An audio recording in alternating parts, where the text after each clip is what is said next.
Hello, everyone. This is Ed Brenniger, and welcome to the Eddie Network podcast. My guest today is Deevo. Uh, I would ask you your last name, but I don't know if Deevo is even your name. It's just your name, your brand. All of the above. I'm gonna let him tell us who he is, and then we'll figure out where we're gonna go from here. You know, who knows? This may be short. We got soccer coming on in here in a few minutes. We got to go watch that. So, Yeah. so welcome, Devo, and tell us a little bit about you. Thank you, Ed. I appreciate it. My name is actually Devo. Thank you. It is also my brand, so they are one and the same. Sorry, was there a question other than just clarifying my name? Well, no, just tell us a little bit about yourself and who you All are, right. All what right. you All right. do, and how you got there, and where you're going, or whatever you Yeah. want to say. I mean, uh, it's it's totally unscripted. So, Fair enough. What I do for work today is a culmination of a lot of different journeys that have landed in a current season where I am helping founders, people who are building things, whether they're building in the corporation or building individually as a sole proprietor or an entrepreneur, really help them uncover their story and then redefine the origin of that story and then re-engineer that story with proper messaging, proper positioning, and proper identification of who they are and who they want to work with so that they have clarity and they have alignment and they can really tell the story of their business. Outside of work, I am a man, I am a father. I have two teenage daughters, one of which plays soccer or football. I live in Charlotte, North Carolina. I have spent the last 15 years of my life building businesses. I spent almost 20 years in the corporation. I'm a refugee of that. And I've taken everything that I learned in that space to kind of jump into something bigger for me, something that offered me freedom and autonomy and creativity and the ability to sort of call my own shots. And while I love the experience I got in the corporate world, there's nothing like building your own business, and you are sort of solely responsible for everything, and it's not for everybody. My best analogy I can give for building businesses is I'm also a lifelong sports athlete. I played football through college. I've played volleyball, basketball, you name it, I've played it. One of the things I had never done is I had never done a solo sport. So I actually dropped all my sports just out of college and I started a professional boxing career. I just wanted to sort of see what could I do mano a mano. I have had three sanctioned fights. I won all three of them, but I will tell you, boxing is akin to building your own business. You are in the ring by yourself, and it's up to you to train properly and diet properly and figure out how to survive in the ring. And sometimes that involves leaving the ring and hiring and creating businesses. But yeah, so I'm a lot of different things. I'm not any one thing. I guess I'll just stop there and let you go from next question. there are a lot of paths to go down.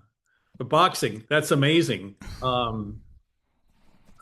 Did you find, did you discover you had a pain threshold that you didn't ever want to go back to? Well, as anyone who knows me well, I do have a very high pain threshold. I don't know that it's again, I'm a lifelong athlete. I've been playing sports since I was 4 years old. Not I don't know if this is the right conversation, but I grew up. I'm one of 12 kids. I have 11 brothers and sisters. I was always sort of wrestling, fighting, doing something in the ring, if you will. Yeah. And yeah, so yeah, I do have a high pain threshold. I will say pain from playing sports like soccer, football, or volleyball is not the same as getting hit square in the face in the middle of a boxing ring. You have it's a completely different feeling and not one I really enjoyed, which is why I only decided to do it after three fights and I threw in the gloves. No pun intended. I totally get it. What is the how does the pain of boxing, what's the analogy of pain in boxing to the pain of starting a business? Great question. Well, so we did when I fought. I did Golden Gloves, and so we would have six 3-minute rounds is what a Golden Gloves fight was at the time. And I never knocked anybody out. I never got knocked out. I came dangerously close to not being able to get up after a couple of hits. And I will say, the parallels between running your business are very similar to that. You take a lot of hits, especially early on. I mean, even now, I've been doing this for 15 years and I'm still taking hits. So you have to be able to sustain. You have to be able to have the courage and the conviction to stay in the fight, if you will, to continue with the metaphor. You have to be flexible. You have to be inventive. You have to be adaptive. You have to understand who your opponents are, and the opponents can be, the things that are not working out so well. And you have to be able to understand how the big picture fits into the small macro and the micro and be able to make those adjustments on the fly. Sometimes you have to be strategic about it. I can remember sitting on my 1 minute rest between rounds and my coach is literally telling me all these different strategic ways to go after this fighter. And I just remember thinking, I can't hear a word you're saying right now because I can barely breathe over my own breath. But running a business sometimes is like that. You get out of breath fast on certain things, and you have to remember that there is a strategy to doing things. You have to trust your intuition sometimes, but you do have to have a blueprint on what you're trying to build and goals and strategies and all those things. And you've got to be able to sustain that and, have the sort of ability to kind of last longer than you ever could before because you don't have anything else to fall back on. Oh, it sounds familiar. Sounds so familiar. It just in the last 2 weeks, I have come to a realization that I previous to COVID, I lived in Jackson Hole, Wyoming, Oh, cool. and I Cool was area. part of a cohort of guys doing startup stuff. We were all starting new businesses, and we were using Vern Harnish's one-page strategic plan, and then when COVID hit, all that went away, and I went into writing mode and wrote for the next.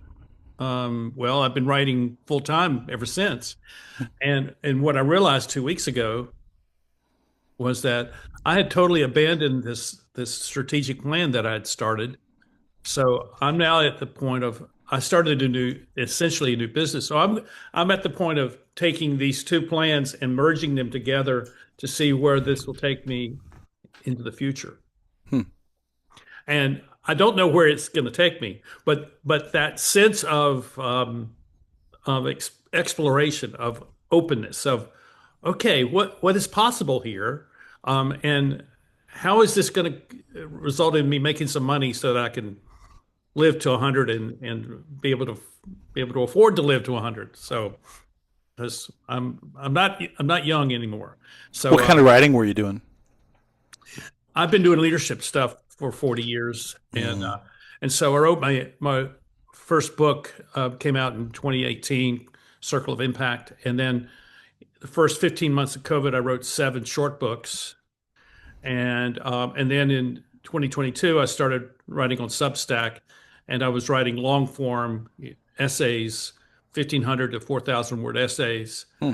on leadership and the culture of leadership and the culture of the world, and trying to grasp hold of the world that was changing and where to go with that. As I was watching the trajectory of people signing up for my Substack, I said, okay, it's now time to start a podcast. Interesting. So I started a podcast in January of 2023, and two times a week ever since. Hmm. So your podcast interviews primarily entrepreneurs or leaders, founders. What's the central focus It's of your show? all over the map. Interesting. I've had teenagers, I've had 20-year-olds, I've had people in their 80s. I mean, it's all over the map and it's all over the world. And I don't really want it to have any definition because Mm. I'm and except I don't want to interview celebrities. Mm. I don't want to interview people who are simply promoting something. I Mm. want people who want to having a conversation about who they are as a person. I mean, I'm interested in you as a person and how you ended up doing the work that you're doing now. That's interesting to me, and Yeah. it's interesting to people who watch this because what they when they hear somebody like you talk about the process that you've gone through to get to where you're at, they're thinking in the same they're thinking in the same vein. Mm. Well, I was like him. I was in a corporate job, and then I left that. And so, what do I do now? Mm. And what I have found is that there are a lot of people who go through this in their 40s. Mm. And that's that. It is now. It wasn't true when my father was coming along, but I made a significant change in my 40s, in my early 40s. But what I have found is almost everyone I know who is my age did some kind of major change in their 40s. Mm. And and it's almost like, okay, they exhausted what they could do coming out of college and that first job, and now they want to do something different. Interesting. I was 34 When you started this, when I walked away. yeah. I can tell you that story if that's where we'd like to go with Yeah, that. yeah, I want to hear that. So tell us your story. Yeah, it's interesting. I sort of have I sort of look at myself in, and this is going to sound vain. It's not intended to, but I'm sort of in a renaissance right now. I'm actually living my real life now, if I were to be so bold as to say that. And Understand? I don't say that to shortchange anything else because everything else is a process. Everything has been a journey, and I don't really have any regrets. I have a couple of regrets. But by and large, I've lived the life I was supposed to live, and the seasons have come as they were supposed to. And without sounding too terribly cliche on that, I grew up in a family of 12 children, 11 brothers and sisters. I have 9 sisters and 2 brothers. It was a very abusive upbringing. My mother was pretty much non-existent in that because of the abusive background from my father. So I never really had any male mentors. I've sort of jokingly told people when I've shared this story. It was basically a cult that I grew up in, and we weren't allowed. I was homeschooled until I was 12 years old. The first time I ever had any friends was when I went to school for the first time. So I didn't have any socialization in terms of anything outside the microcosm of my family, which is an interesting dynamic because it explains a lot early on. But I went into school as a 6th grader for the first time. My parents weren't even living in the same town where we lived. They were like 4 hours away, and me and my 5 other siblings were basically put up in this tiny 1-bedroom house that had a micro kitchen and 1 bathroom, smaller than, I mean, my office is bigger than this house was, and we lived there for 3 years by ourselves, transporting ourselves to school, riding bicycles, riding buses, going grocery shopping by ourselves, and doing all the things. We'd had no parents, and there's a whole other story to that, but I didn't have any male, and I'm only now coming to this conclusion on this, how important it is to have mentors in your life and coaches and work with therapists or whatever it is, right? Having somebody to unload and have conversations about your life and your upbringing, which is sort of how I got to the work I'm doing now, is through having coaches and hiring therapists and sort of like realizing the power of a good mentor and a good coach in your life, which is why I got to this work.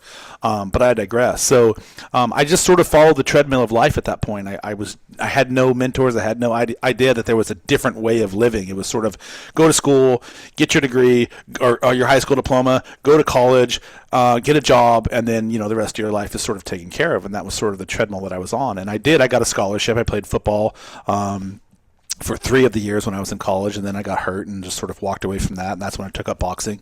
But I was always sort of a go-getter. I've always been very innovative and creative. I paint a lot, and I'm not very musical, but I love music. But I've always sort of been into the space of creativity, and I've always been into photography.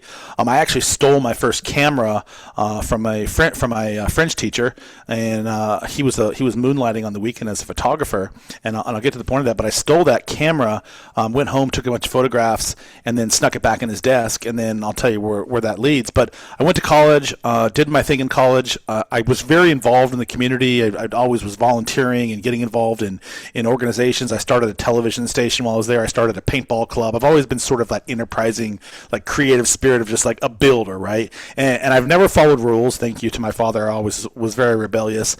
And so I sort of was able to get by because of the talents that I have, innovative creativity. I'm relatively good looking. That does count for something, whether you say so or not. Things just sort of naturally have come relatively easy to me. So I was very successful in the corporate world. I took a job right out of college. I had the opportunity to go work for ESPN, run a camp up in Maine, which is what I really wanted to do. But I chose this job to work for a bank because they literally out of college, they signed me up for like a $75,000 a year salary. This is back in 1998, and like a signing bonus for $20,000. And I was like, bro, I've never seen more than $100 in my entire life. I'm taking that job. Screw the camp. Screw ESPN. So I did this job. I did that for 2 years. I was in an executive management development program. I completed that in a year, and then they sent me out to San Diego to work. They had just purchased a division of a manufactured housing division out there, and so I was basically sent out to San Diego to help digitize and automate and bring this paper-based business into the technology era. And this is literally the business serviced loan portfolios on mobile homes. So I was part of like a mobile home repossession unit team that repossessed mobile homes in the deep south all over the country, including North Carolina, which is where I now live, which is wild because I would come to North Carolina on trips and I'm thinking, wow, who lives in North Carolina? Anyway, so I did that for 15 years. I climbed the ranks. The company was bought out. I was laid off, then rehired, then laid off, and then rehired. And when I was still in San Diego working, I had been there for about 4 years or so. And the writing on the wall happened pretty early on in that business. I remember getting called into the office by my boss, and I had just saved the company literally millions of dollars, and I won't go into all the details, but I had just completed a project well under the timeline. You know, we had originally scoped it to like a 2-year project. I completed it in like 6 months, saved the company millions of dollars, and in the process of doing, I was relatively abrasive to the bureaucracy and red tape of what was going on in the environment at the time. And, being a young rogue, fresh out of college, really ego-based man that I was like, I don't give a shit. I'm just going to get the job done the way that I think the job should get done. That's my charge. It's going to happen. So I did that, but I got a lot of trouble for saving the company all the money that I did and being as efficient as I was because I had basically burned some bridges in the process and had gone outside protocols and red tape and all of the bureaucracy and political aspects of the company at the time. And I just remember thinking, there is no way in hell I'm going to survive in this. Either I have to dumb everything down or I'm going to have to figure something else out. And so right then and there, I started figuring out what else could I be doing on the side. And I took up photography. I basically started working free of charge for anyone and everyone, which is how I got into photography. I was telling you my story about, I was 12 years old. I stole the camera. I've always had sort of a decent eye at things. So I started doing literally just pimping myself out. I would go to work during the day, and then I would come home and I'd start shooting people anywhere I could possibly shoot, which is how I got into the photography world. And then when I got laid off, sorry if this is too long of a story, tell me to stop if you want. This is great. This is great. Yes. So after we got laid off in San Diego, I was basically given a severance package, and I sort of had all this freedom and autonomy to do whatever I did, and whatever I wanted. My wife and I were married at the time, but she never liked California, and then her dad ended up getting cancer, so she actually left me. So I'm literally just sitting in San Diego. I have no job, I have nothing, and I was like, screw it, man, I'm just going to dive into this photography thing. So I actually did, but I ended up going to Connecticut to start that back up. I got rehired in Connecticut by the same company that had just laid me off.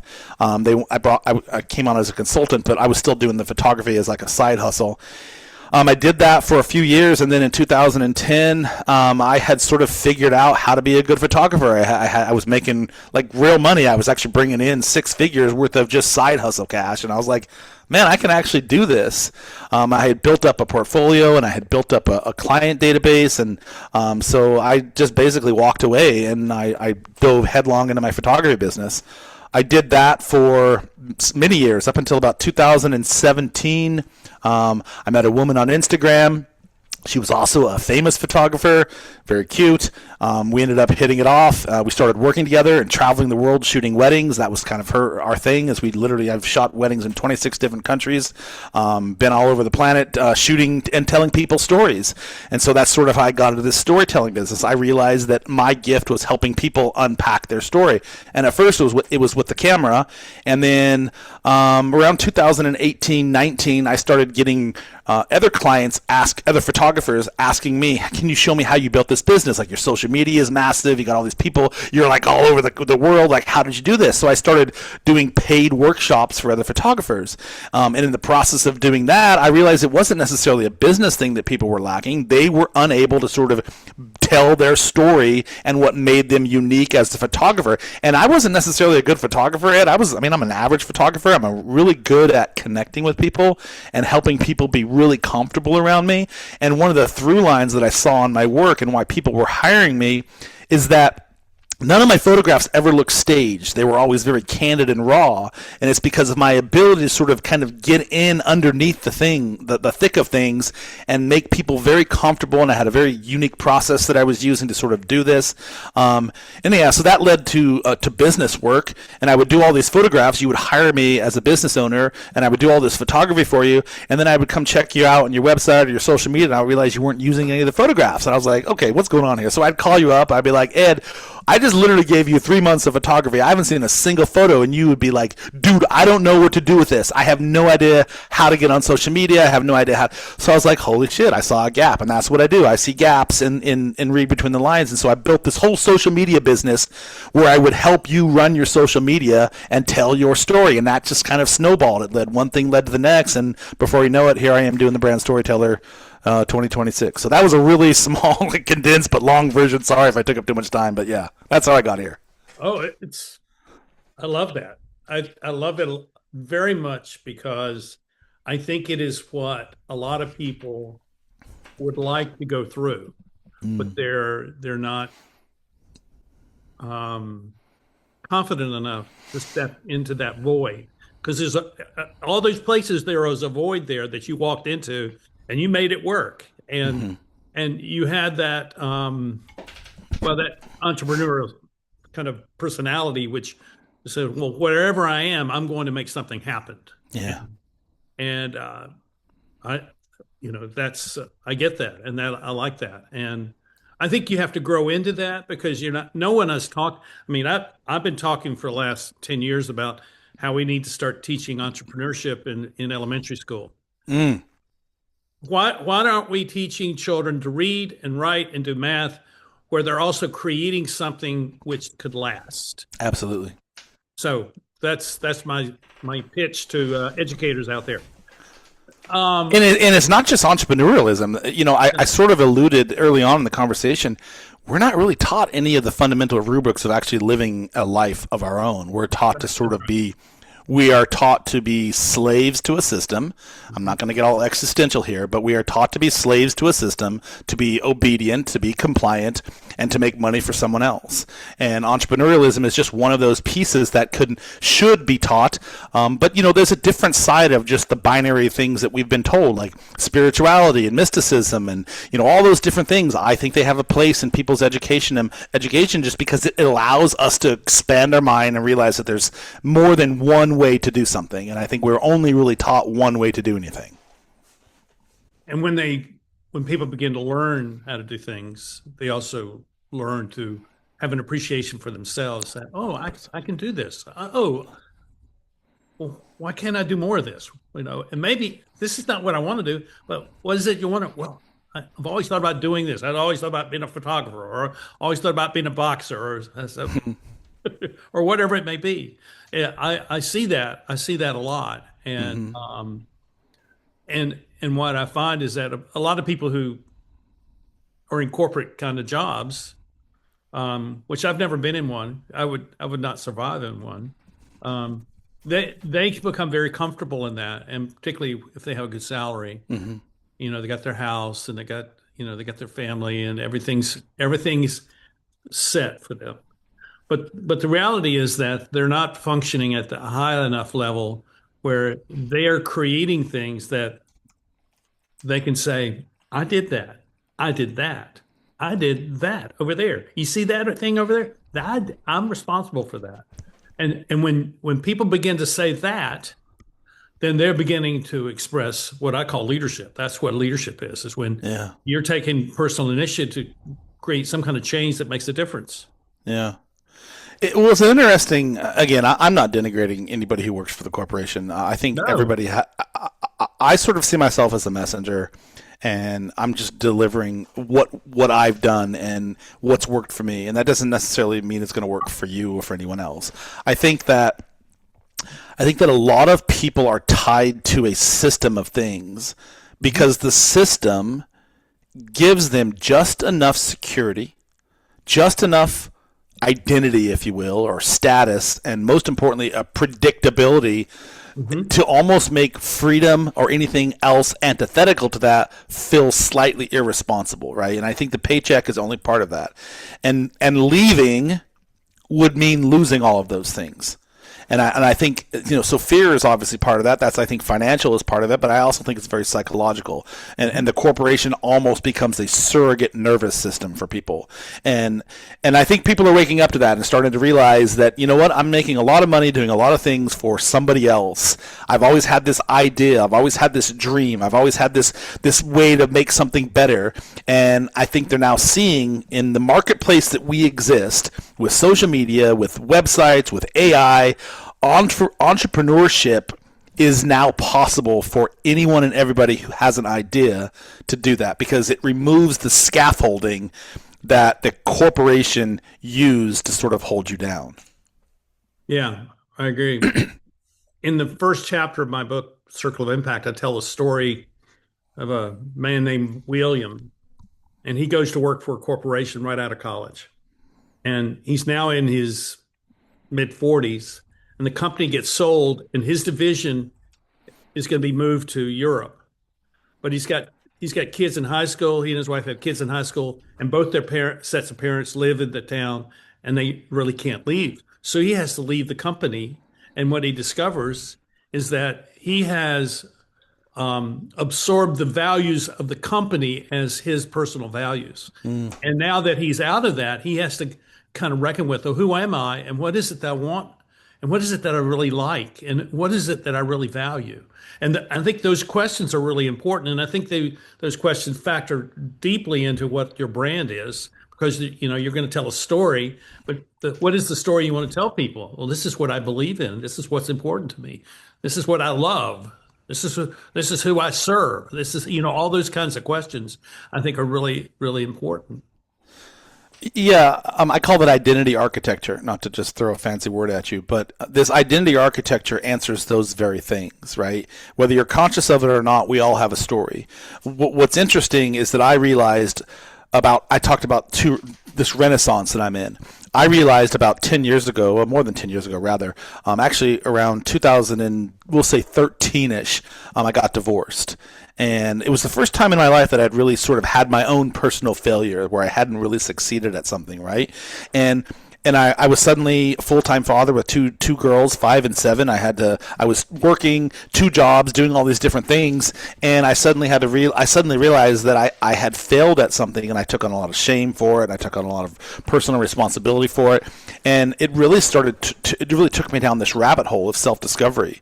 And in the process of doing that, I realized that I had sort of been living with blinders on all of my life. I had never asked important questions, and most importantly, I was seeking validation from an outside world, and I had never stopped to actually consider what value I actually brought to the table as a man, as a father, as a partner, as a lover, as a husband. I had never stopped to actually consider, who am I and what do I want from this world? Why am I here? What am I here to solve? What am I here to do? What's my responsibility now that I'm here? And when you start to ask those questions of yourself, right, it really forces you to have these inflection periods about things that you should actually give a fuck about. Forgive me for saying the language, but I had never done that before, and I'm finding now, because this is the work that I do with other people, that most people don't ever ask these questions of themselves. We sort of just get on a treadmill and we think that this is the way we're supposed to do things because this is what we've been told, because this is what we've been taught, because this is the context of our learning, and this is the context and predictable levels of who we are as people. And we never stop to think that there could be another way outside of what we've been told, and most of that starts with who we are as individuals. And as soon as you start to question that stuff, and I did that through therapy, I did that through all sorts of, hypnosis and hiring coaches and working with therapists and I got into astrocartography and human design and into Enneagram and doing neuroscience. I was doing all these things trying to literally figure out, because once you start, it's like you can't stop, because the more you learn, the more you unlearn, the more you have to unlearn. It's like this, it's crazy. And so in the process of doing that, you start to realize that, there's so many things that happen. I became a better father. I became a better partner. I became a better business owner. I started to understand how I was showing up in the world. And this work never stops, by the way, right? This is like constant, consistent work. But I started to realize that all of the patterns that I was repeating in my life, financial, scarcity or ceilings or thresholds or relationships that were ending. I started to understand the reasoning behind why they were ending. And one of the things that I uncovered is there was always one common denominator, and it was me. So I was like, there's only one thing that I can do about that, because I get to control me. I get to control how I respond. I get to control what I do next, right? And so you can't do that until you start asking those really critical questions about who you are as an individual. So this is more than I'm going to go start a business. This is more about I'm going to go find the life that I need to live, or the life that I want to live. I believe so, yes. I believe that, okay, you can have a great idea. That's awesome. You can have a brilliant product. I'm not suggesting that you can't build something without doing this work.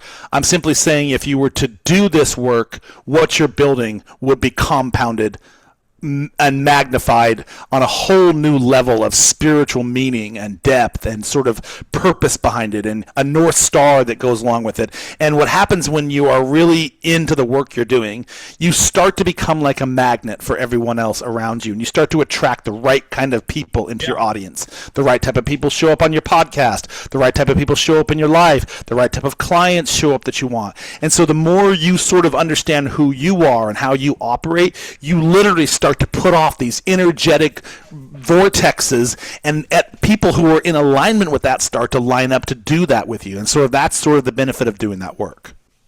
So tell us about what has happened now that you've gone through this process. And I know you're still in the process, but you're now at a new place. You're in this Renaissance place. What is it that you see happening with your life and your business that in a sense is the proof of the pudding, which is the demonstration that all this stuff that you've been experiencing and thinking about for decades is now true and real? Well, there's I don't even know where to begin. An entire episode could be devoted to this. But I think knowing who you are gives you a reference point.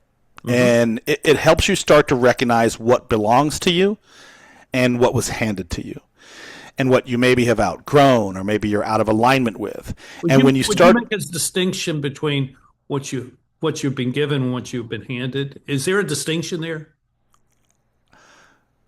Absolutely. I mean, just think about our names. I mean, you're given a name the day you're born. Yeah. You're given a label the day you're born. As you start to grow, you're told you're the curious one, or you're the rebellious one, or you're the nice one, or you're the funny one, or you're the shy one, or you're whatever one.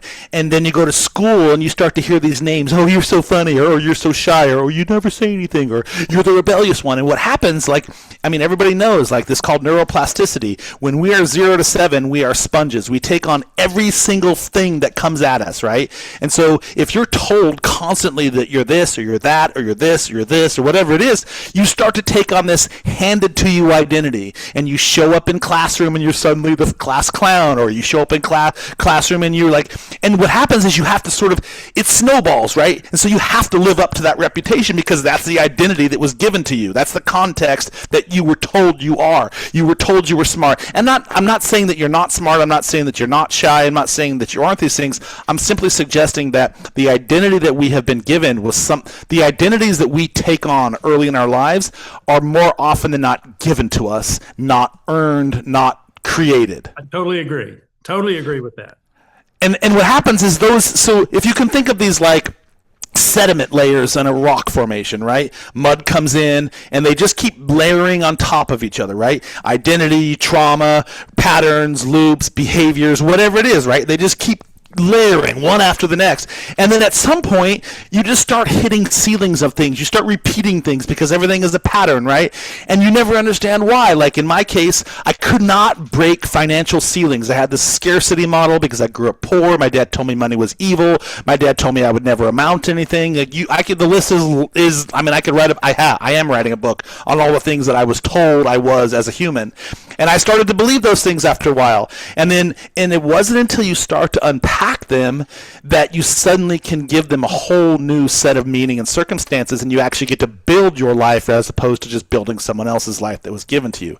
And in terms of what does that look like manifestation-wise, again, I'm not going to say that all of a sudden because I did some identity work, I was suddenly became a millionaire. But I will say that because I did the identity work, I had a better understanding of who I was as a man and how I showed up in the world and how I responded to people and how I took criticism or how I took feedback. Or, for example, my attachment theory. One of the things that I kept noticing in all of my relationships with women is that at some point in the relationship, it would hit sort of a brick wall, and I could never figure out why I kept having these relationships that seemed so wonderful suddenly come to an end.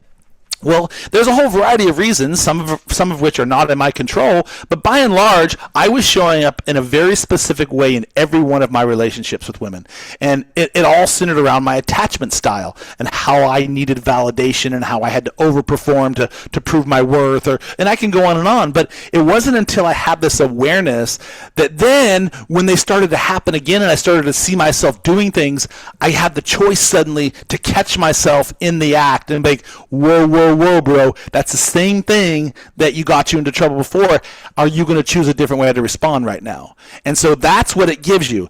It gives you, like, when you're pricing for your clients, for example, I used to be so terrified to charge clients for my true value. I'd be like, oh, what if they say no? What if they're not going to like me? What if they're not going to accept this? What if they're going to reject me? Well, first of all, just by using that language, I was already setting myself up for failure, right? But so I would, like, oh, I'll give you a discount, or I'll minimize this, or I'll give you buy one, get one free, whatever it is. Like, you can call it whatever you want. But what happens is, because I had this warped model of financial security, that I wasn't good enough to charge you for the value I was bringing to the table. So I would not only give you something at a cheaper price, but then I would just, like, over deliver, because I just was like, Ed, you have to like me. Ed, you have to love my product. Ed, you've got to give me some validation. Ed, how good am I? Tell me, Ed, how good am I? And so what would happen is you just sort of start repeating these things over and over and over. And again, the list is endless.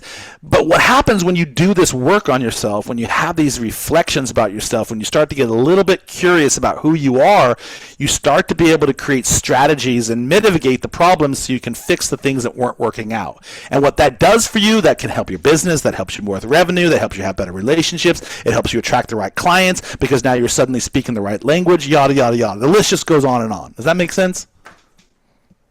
It makes perfect sense. I mean, I've experienced all those things. Um, when I was 42, I started my consulting practice. So that was 1995. And I was marketing by introductions. So all these people were introducing me to people and I was getting business. And all of a sudden it just kind of dried up after about 5 years. And I met this retired guy. He was a turnaround artist.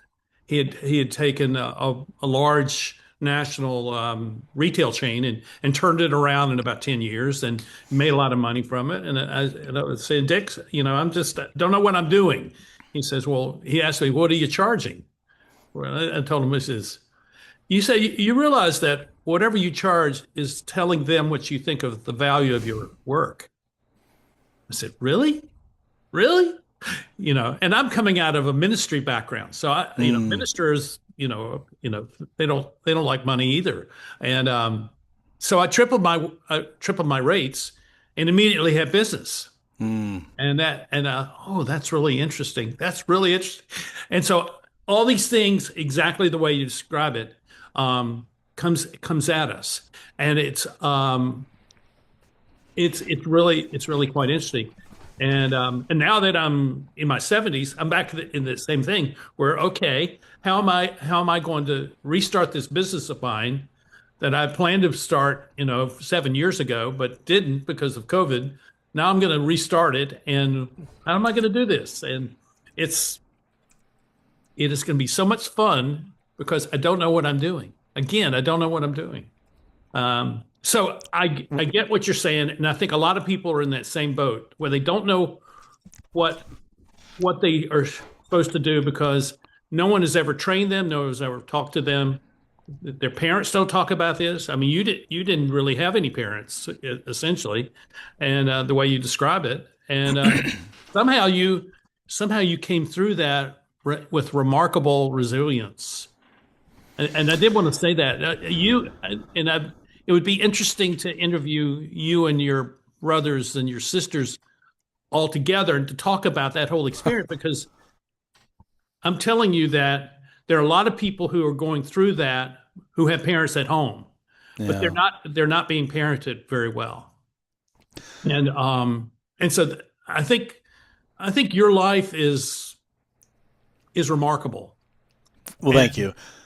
because you have decided that you're going to take every challenge and you're going to learn from it, and you're going to learn it in such a way that you can take the things that you learn and you can give it to other people. Well, it is an interesting dynamic, and don't think I haven't thought about this. And this is what I'm talking about in my book. I'm actually writing about this very thing: is how did and all for the most part, all 12 of us siblings are successful in their own right, and most of them are entrepreneurs. A couple of them are attorneys. People are doing they're all doing pretty good things, and I often wondered, was there a method to my father's madness? Was there something? And there were things that I feel like I obviously had to have picked up on. Because I was one of 12 kids, I was never spoiled, for starters. I had to work from day one. We all worked in my dad's business. Literally, when I say, if you can imagine, my dad didn't have employees. We were his employees. He owned a wine importing business, and he would import fine wines from all over the world. And they would literally pull up to his warehouse that he rented or owned. I don't even know the details on that. And we would, as a family, unload these tractor trailers full of cases of wine from front to back. And everybody had a job, and everybody had a function. And either you were a lifter or a forklift driver or a taper or whatever it was, right? Or a sweeper upper or whatever it was. Like, everybody had a role. And so from an early age, I've always been industrious. I've always had to work. We never had anything. We were poor, so we never had anything handed to us. We had to learn to work with one another. So I've had to learn teamwork and the model of, ownership and accountability and responsibility. And because we were all heavily abused if we didn't follow the rules, we understood there were repercussions, right? And so there's a lot of different things that I learned in that family growing up that have certainly helped me in, my adult life. There are a lot of things that hurt me, but those are the work that that I've been doing. So yeah, it's an interesting dynamic, to say the least. So you talk about the brand identity that we take on. How do people move out of the identity that has been given to them, and maybe they've acquired because they have spent a lot of time on social media, and they've identified something on social media that says, "Oh, that's who I am. That's who I want to be." How do you move them through that process to where they actually come to have their own mindset about who they are as persons? Yeah, it's a great question, and there is no one answer for everyone. Everybody has their own unique story. I think for me, everything starts by curiosity and listening, right, and really asking the meaningful questions. And again, I myself in the work that I do, I see myself more as a mirror, right? I see myself more as an antagonist and a protagonist, and sort of a disruptor all at the same time, but also a listener. I have to be curious. I have built a process based upon, I talked about it earlier, all of the work that I've done on myself, from therapy to neuropsychology to neuroscience to epigenetics to human design, all of these different things. I have taken pieces of all of those that I feel add the most value, and I have created a program that takes people through different pieces of this puzzle to help extract the meaning and the inherited identity that they have been given, by helping them first realize that they're actually carrying one. Does that make sense? Because most people never actually question that original assignment. We're just told to be responsive. We're just told to be agreeable. We're just told you're strong. And so what happens is, later on in life, when that strategy starts to outlive your environment, you start to wonder why things are happening the way they're happening. And so my process really is unpacking all of that and looking at what I call the source code of things, because everything has a source code, right? Your scarcity has a source code. Your inability to show up on stage and ask for money, or get in front of an audience, or change your pricing, or clarify your message. All of those things have source codes, right? If you had a father or a mother or an upbringing where you were forced to be silent, that's going to manifest itself some way, shape, or form in how you talk about your brand, or how you share your voice, or how you tell your story, right? And so the first thing we do is really start to make an inventory of whatever the suffrage is that you're currently having right now, and then we start to unpack what that suffrage could mean. And there's a variety of different ways to do that, but it really just starts with conversations. It really starts with listening and asking questions, and really kind of listening to the things that you're currently going through. Because in a matter of minutes, if you're just paying attention to something, you can really, really quickly hear what people are having suffrage around, or what they're frustrated with, or what they keep recurring in their life, what recurring pattern keeps happening over and over. And I told you some of mine already. So if you actually pay attention, you can pick up on these clues and these nuances, and then start to be curious about them, and then ask deeper questions. So it's really a process. It's different for everybody, but it really centers around curiosity and listening and asking questions. How often do you find it that someone enters this process with you? They've come to you because they have in mind they want to start a business, or they have in mind they want to start something, that they have something to do. They want to do something with their life that they have not been able to do at this point. And they begin the process with some kind of idea in mind. And then they get to some point and they recognize this is not what I'm supposed to do. And I need to step back and go in a totally different direction. How often does that happen? A lot. And A lot. how do you help them make that shift to that next perception of who they are? Without being nebulous, I would say if I had to sort of compact that down and distill that down to just some basic tenets, I would say the first piece is the identity work and knowing who you are, right? Because your identification becomes the operating system of whatever it is you're going to build, right? It's literally going to become who you are. So that self-knowledge will help you sort of realize the things that actually you're passionate about, right? So you may think that you love playing football, or you may think that you are a fantastic tennis player, but when you actually start to unpack your identity, you actually realize, you know what you truly love? You miss playing chess with your granddad when you were a little kid, sitting on the street corners while he was drinking his Coors Light and you were sitting there on the floor playing a game of chess, and maybe you want to become a chess coach. I don't know. I'm just throwing things out. But what happens is, if you learn to identify who you are, you can start to unpack the things that actually have meaning and depth to you, right? So that's probably the first step, and that's why identification is so important, because you can start to build a through line between the things that light you up. And that's great. You love chess, but now we need to talk about what problem are you going to solve, right? So you always have to be able to solve a problem. And so if chess is your forte and chess lights you up, let's talk about what problem are you going to solve as it pertains to chess, because your business begins when the capability meets a problem that somebody already wants resolved. Does that make sense? So you have to be able to have something in your zone of genius that is uniquely qualified to deliver a solution to something that somebody needs a solution to, right? And chess might not be the answer. Playing chess might not be the answer, but there may be some we discover that you actually are really good at building, you're really good at stonemasonry, and you're actually really detailed, and you can make chess pieces that are unlike any other chess pieces you've ever seen before. Maybe that's your zone of genius, right? And so what you do is you just keep poking and poking and unpacking and poking and unpacking until you start to find these threads. And these threads center around know who you are. Okay, now what problem do you solve? And then the next most important piece of that is, okay, we've solved two major things where we see there's a thread connecting, right? Because everything interconnects, right? Now we have to know who exactly is this for? Who are we solving this problem for? Maybe our market is people who value, maybe it's an older audience who appreciates old artifacts. So we're going to sell chessboards to senior citizens who are in not daycare. What's it called when you get sent away to a home?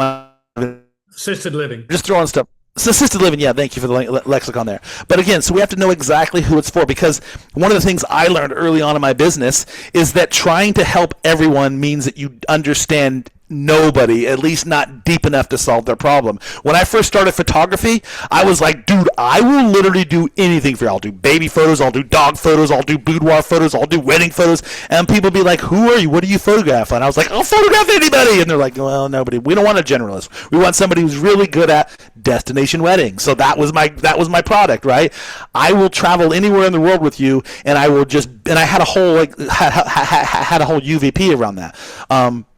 I think another piece, and I struggle with this myself, by the way, because I like to do a lot of things. So I think you need to have one sort of clear offer to get started. There has to be like one thing. There has to be one thread, one valuable outcome, one defined process, one price, one invitation, one thing, so that when people, and then you can sort of build upon that once you get going. But I think early on you have to have one clear offer. And then finally, if I had to like summarize all that, you got to have a system. There has to be sort of a consistent, repeatable system that you can get better at each time, because you're doing yourself a service, right?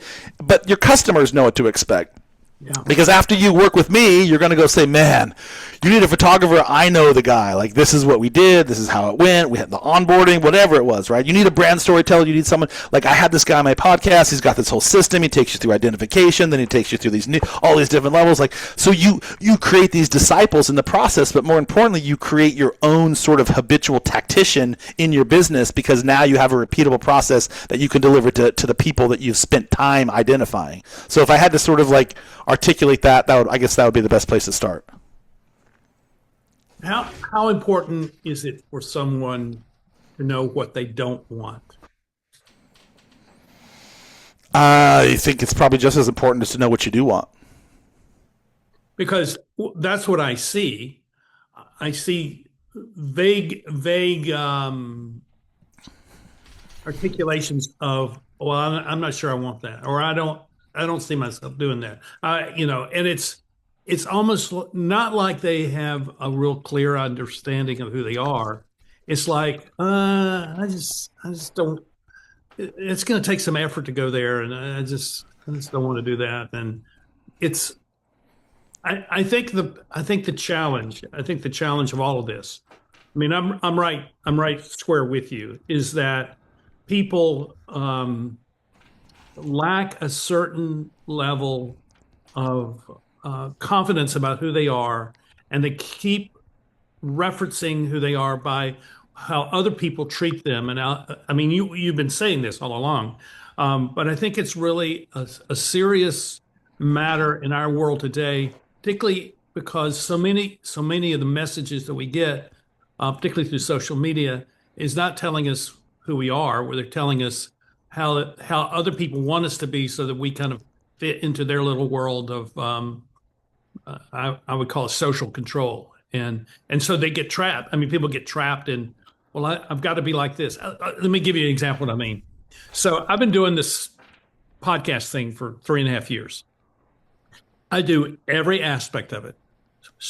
I do I have no help in doing this, and I prefer it that way because it gives me a sense of whole totality and wholeness. And I have daily people from all over the world contacting me and says, I can help you with your numbers. I can help you with your numbers. Your SEO is not very good. You're not, and I'm thinking, I don't really care, because this isn't about the numbers. But they think it's about the numbers, and they want me to believe that they have my best interest in mind when they're really just selling me something. Because what matters to me is my relationship with you and my relationship with all these other people that I've had on my podcast. So what I want to do is I want to serve you. I want to start the relationship. And so how can I help you tomorrow? Or how can I help you next week or next month or something like that? And all these almost 300 people, I feel that way. If you need me, I'm going to come. I'll get on a plane. I'll come to Vienna. If you need me, I'll come to Melbourne. If you need me, I will come there, because that's what matters to me. But you see, that's not the way so much of the messaging that we're getting in the world today is presented. So I recognize I'm the unicorn here, or I'm the outlier here, and I'm happy with that. But I think that's the challenge. I think a lot of people who are starting businesses feel that they must be kind of complying with the expectations that all these other people have had for them, or have felt in themselves in terms of how they are going to start a business and what it means to start a business. Does that make sense? Yeah, it makes sense. Can I be curious for a minute? Yeah. Would it make sense for you, however, to be able to be a servant, to be as generous as you are with your time, and as generous as you are with your podcast, and as servant-based as you are, but still have an opportunity for more people to hear the amazing show you have built? Would it make more sense to sort of invest in that from that standpoint, from the standpoint of my motivation by spending money on marketing this or branding this or whatever it is that I decided to do with this podcast is because I want more people to hear these amazing guests that I have. And I think that it does a service to society on a larger scale. And so rather than saying, I've built this podcast around avoidance of the things that I find to be rather aversive to me.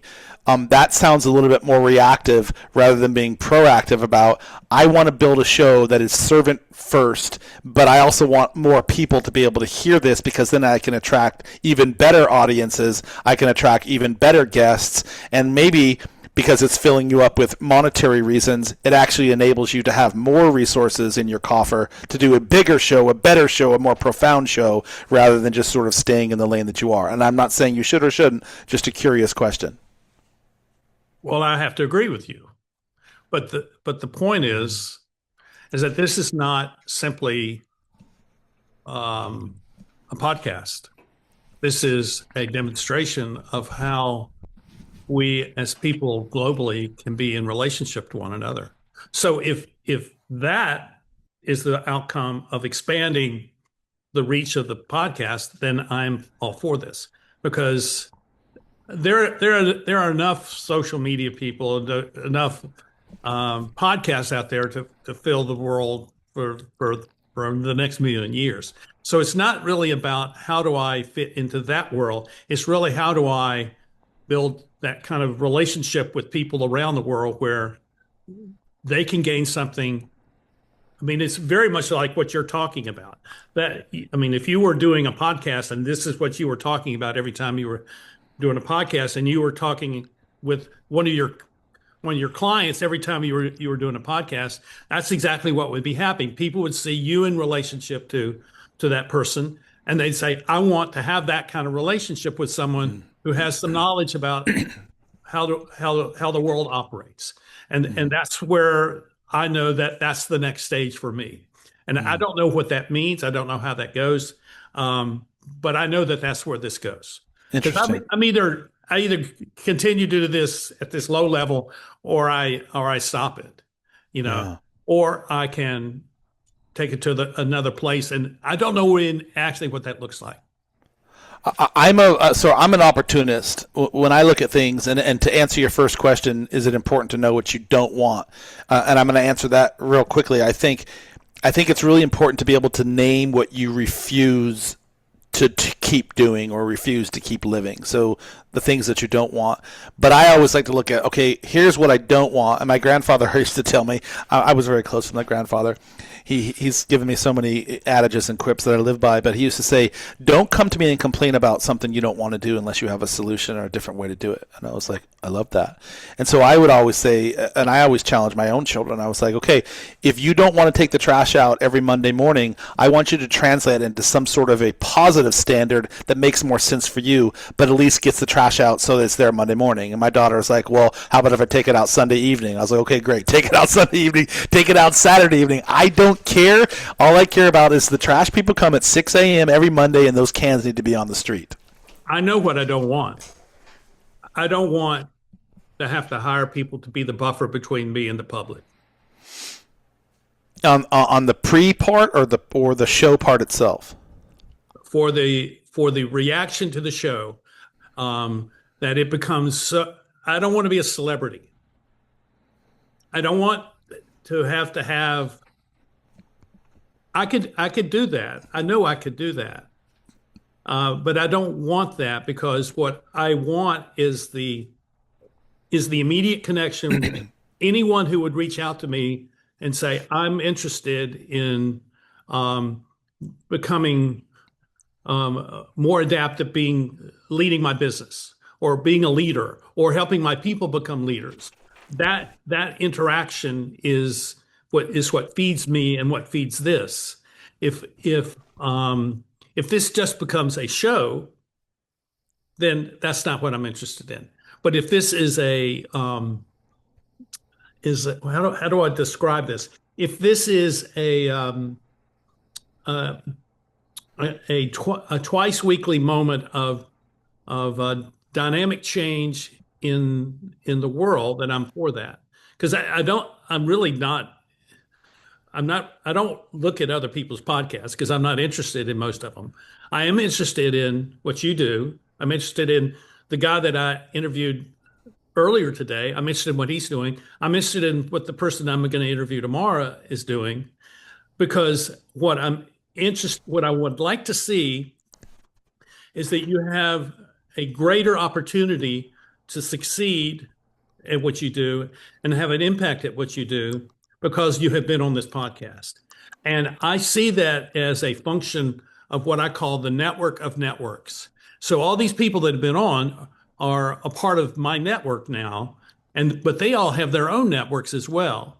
So I figured that, we're somewhere between 25 and 40,000 people who are in this network. Now the question is, how do you reach that network, but you reach it through those individuals who have been on here who say, I want you to watch this because this is important, because I want you to take this idea that you're going to hear between Devo and Ed. You're going to hear this idea, and I want you to take this to heart, and I want us to work on this together. That sort of thing, that sort of dynamic of change, that kind of is really what this is intended to be.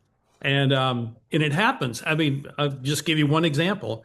I had a young woman in her mid-20s who reached out to me about a month ago and said, I want to be on your podcast.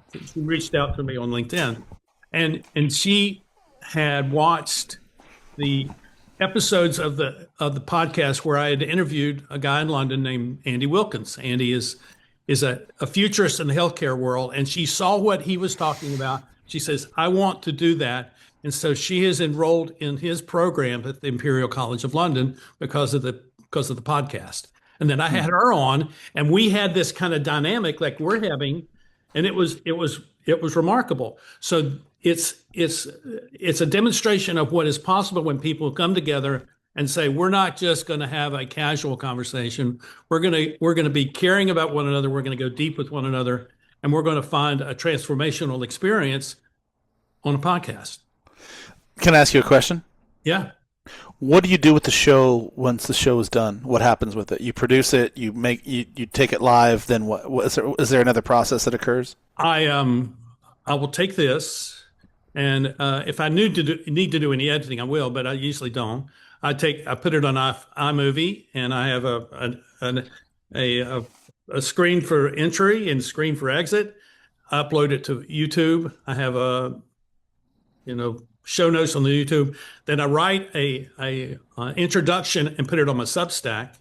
Then the Substack version goes to LinkedIn, and I write another introduction for LinkedIn, which is for there. And I take the LinkedIn version and put that on Facebook, and then I also do that version as a Substack notes.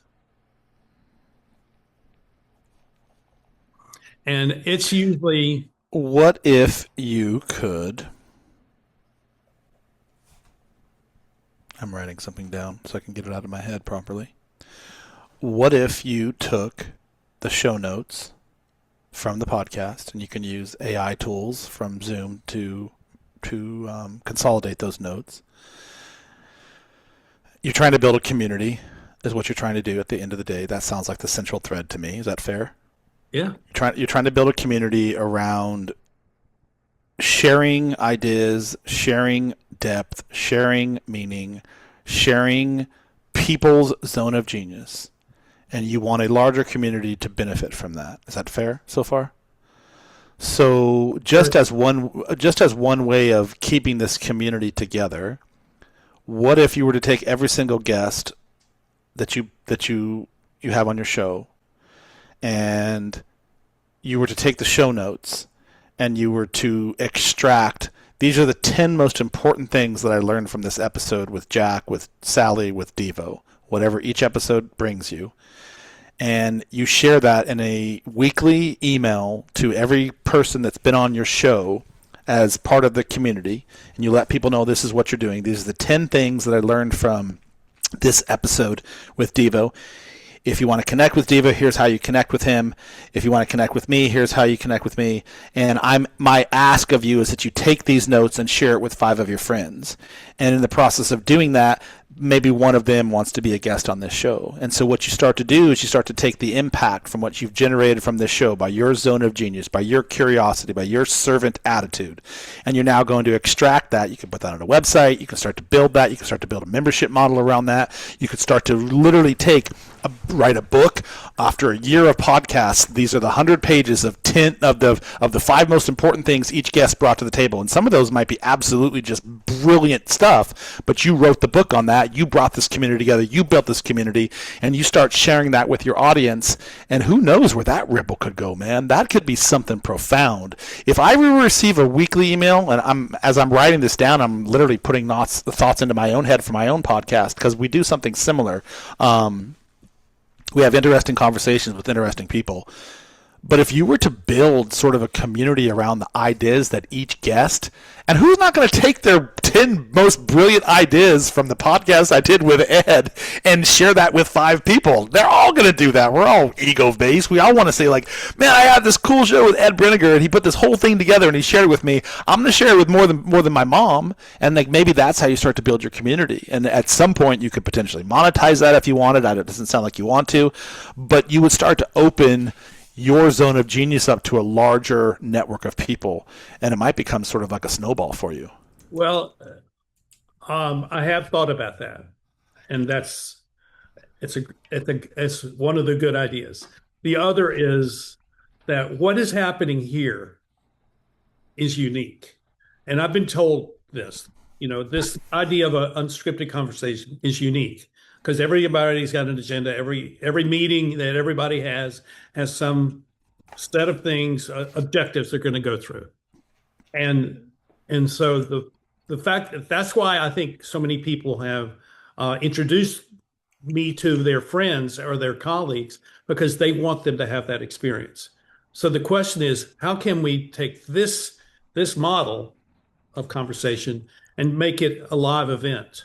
How do we go have one of my guests have host an event where that we bring a bunch of their friends or their people, their company together, and we have an unscripted conversation as a group of people where we may have a theme. We're going to talk about growth, or we're going to talk about friendship or something like that, but it's unscripted beyond that. And I just have I interview someone like you for 10 minutes. And I mean, this is one of the things we're talking about.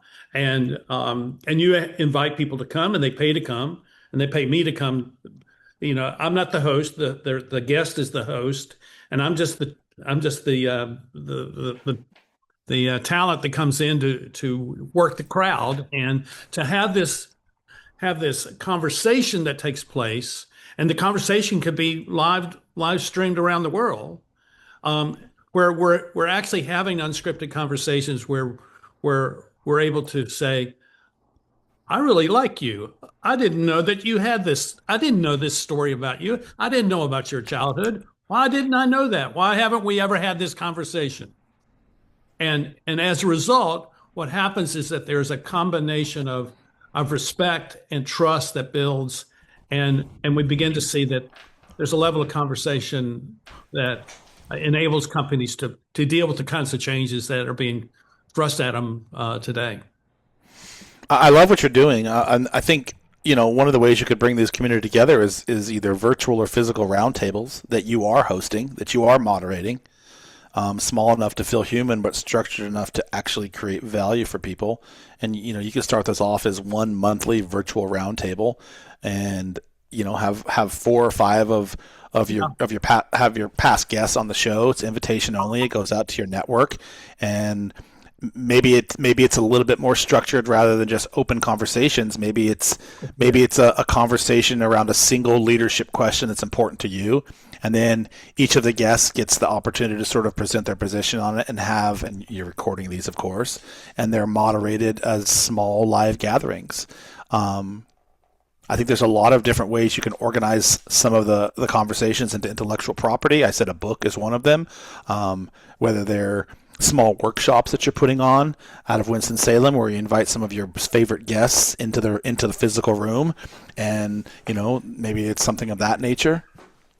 Yeah, all of I hate to I don't all of these are really great ideas and they're all doable.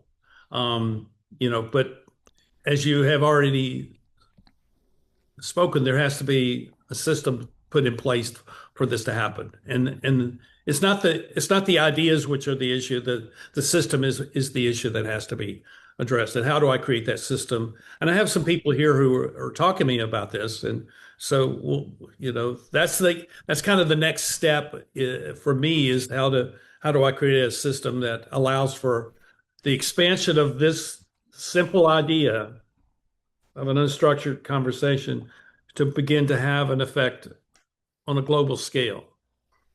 Um, I could help you with that. I know you can. I think This is my zone of genius. I know it. I see the thread, and I'm able to pull the threads together. I knew that from the first 5 minutes of talking to you. So we're gonna talk some more. Yeah, I think what you're doing is really cool. I run a podcast just between you and I that's very similar, and you should be a guest on it. But it's a little more purposeful around it. But it's conversation with meaningful people who are willing to share their zone of genius with other people. And the whole idea is that my audience is mostly entrepreneurs, is to help other people build their business the right way. After getting to hear from somebody who has done it multiple times the wrong way, and now they've finally figured out something that works. And so it's becoming very powerful. The amount of people that I've been able to connect with has just had a ripple effect on my life and on my business. And I think what you're doing is you're onto something. And you are too. And I think we were meant to work together. I think I don't know. I don't disagree. I don't think anything is accidental, my friend. no. How do people find you? Best way, I'm all over social media. If you just Google Deevo, the Brand Storyteller, or Deevo, Charlotte, North Carolina, that's easy to find me. There's only one Deevo in Charlotte, apparently. But my website is thebrandstoryteller.com, and which is in the middle of an overhaul right now. But yeah, that's probably the best spot to find me. I'm on Instagram, LinkedIn. You're the fourth or fifth person in the last 5 days, 6 days that has told me I need to do Substack, and you referenced it earlier. So I do have a newsletter that goes out on LinkedIn and over We my can talk email. about But that. yeah, you find it valuable? Oh yeah. Oh yeah. Interesting. Yeah, but I mean, if all these things, you have to have a strategy. You just can't Yeah, take it as they present it to you. yeah. I talked about that in the Tito, room. You thank got you to for have a being here. strategy. My Thanks. friend, thank you. It's been a great And conversation. thank you all for watching. What you're seeing is how the world actually works, where two people meet and they're having a conversation that is not casual, but has great depth and is going somewhere. And we didn't know that because this is our first conversation. You can have these kinds of conversations if you choose to allow yourself to enter into a relationship with someone that you don't know, and you begin to ask these questions so that you can discover that they have something to say to you that is worth you hearing, or you have something to say to them that they need to hear. And this is the way our futures are going to be built by these conversations that truly matter. And I thank you, and we'll see you next time here on the Eddie Network podcast. Bye bye.